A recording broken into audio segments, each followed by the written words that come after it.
So I got kicked out of high school for stealing a school bus. For what? Stealing? Stealing a school bus. Oh, okay. And the night that I stole the school bus, we didn't get home till like 6 in the morning. So when I got home, my dad just happened to be there, you know. Well, did you have the school bus in hand? No, we'd already stashed it. And so I walk Senior in. prank. Yeah. I walk in, and he's like, oh, that's, late night, whatever. And I'm like, yeah. He's like, what are y'all doing? I was like, shit, we stole a school bus. You know? I didn't have that kind of relationship where I had to, like, not tell my dad what was going on in my life. And you know what he said? He said, oh, yeah, you're going to regret that one. And that was it. That was the entire conversation. I went to bed. Yep, you're going to regret that one. That would not have been the response from my dad. Think about it, though. It's like at that point, what can he say or do to, like, lessen? A 17-year-old. Even if you called the principal that night, it's like, y'all stole it? It don't matter how many days it was gone. I feel like at that point, like, Yeah. He's what's like, done's done. Yeah, That's not what you- Pam would have said, though. She would have went off Right. on you. My dad would have beat the shit out of me. Yeah, I'm my sure dad. Oh, my life would I have been understand over. He would have that, though. bounced It's me like, for My what life, I was. hey, I would have gotten thrown through My- windows, look, drywall, everything. My dad realized he told me this in my adult life. He told me, he's like, I realized that you were so hard headed and so determined to figure it out on your own that letting you do any other thing was just a waste of my time and effort. Like, He's like, that can be true. Seems pretty self-aware. well, he beat the shit out of me, but he's like, I would whoop your ass, and you would just put it in. You would just know that's just another step in the process. Like, yes, that's going to happen, but you just accepted it. You had already calculated as the cost of doing the deal. Yeah, it didn't bother me. No. It didn't but that's at a very young age. It didn't bother me. It bothered him to have to whoop my ass all the time. It hurt, that whole "it hurts me more than it hurts you." That's a true statement. It does. It is. That's It's a true rough. statement. I cannot put my hands on my children. I cannot. It's So I found torture. torture. Like taking that tablet, No, what? that's even worse. Standing in the corner. No. So I know it. Amberly's the only one that I really have to discipline because she's in that 2 to 3 year old stage. She does not like timeout. Yeah. She doesn't like it at all.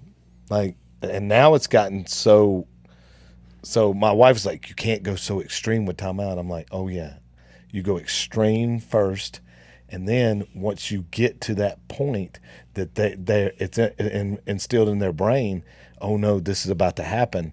So I start counting down from 5. Yeah. I say 5, 4. If I get to 1, I'm getting the chair and you're going to timeout. As soon as I get to 2, That's a girl. straight. Hey, That's real talk. That's a girl. Hey, I got 2 straight, of each. straight as an arrow. That's a girl. My little boy will call that. He'll call that bluff. Yeah. Every time. Like the one thing we did, I never threaten, or I try not. It happens because Yeah, you don't want to it's- follow through. I try not to ever threaten them with something I won't follow through with Yeah. because they'll gut check you. Yeah. Look, a boy. Emery. I don't have that problem and not going to have that problem. So those days are done now. Emery got spanked a handful of times, and that was it. Just the possibility of having to go through all that timeout, taking stuff from her. She got a little sass in her, but I much rather deal with Emery's sass than I had my son's hard-headedness. My son, I know where it comes from, but I'm just like, man, bro don't care. He don't care. He don't care if it's physical violence. He don't care if he loses candy privileges. He don't care if he breaks something. He don't care if he hurts himself.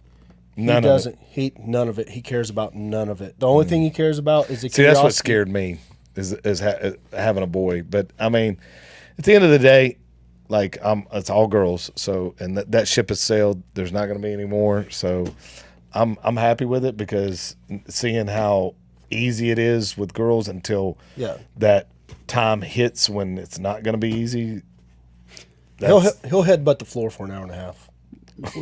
My son, Sorry, that's not funny. my little, He'll dig in on that level. Like, you can't have that cup. I'm taking that cup. You're going to hurt yourself. He'll bow down like a little Muslim and headbutt the floor for an hour and a half. Until you give the cup back.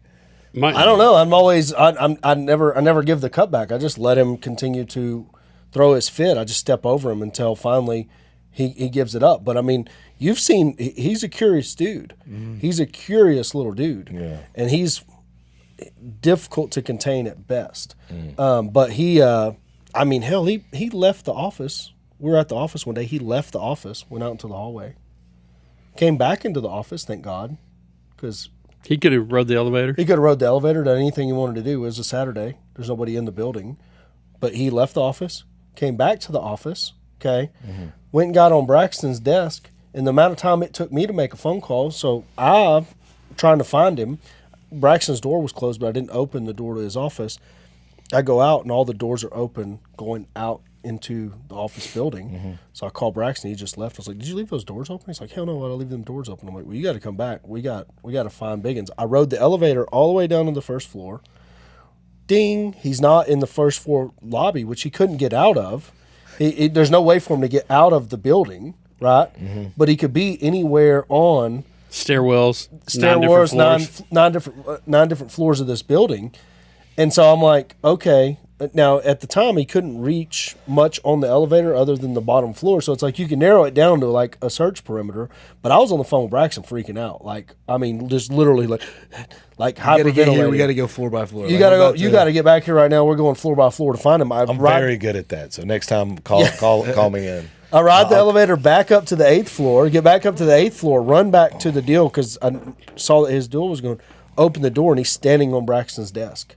Just standing there. Well, no, he had a dry erase marker was drawn on his screen, and I was like, I was like, bro gave. I mean, and after that, I was like, yeah, I'm not bringing him. I cannot bring him into this building anymore and work on Saturdays. But we got options for working on Saturdays. There's no office work that can happen because he will destroy everything that we have going on. He'll destroy his computer. Unplug your stuff. Unplug my stuff. Do whatever he wants to do, and it's not worth the little bit amount of something I could get done in the office versus putting him in a car seat, getting a piece of equipment, and going and plowing a field all day that he'll sit in the front seat of the equipment. He'll grab a button every once in a while, but he'll just actively take it in, and we don't have to worry about him hurting himself.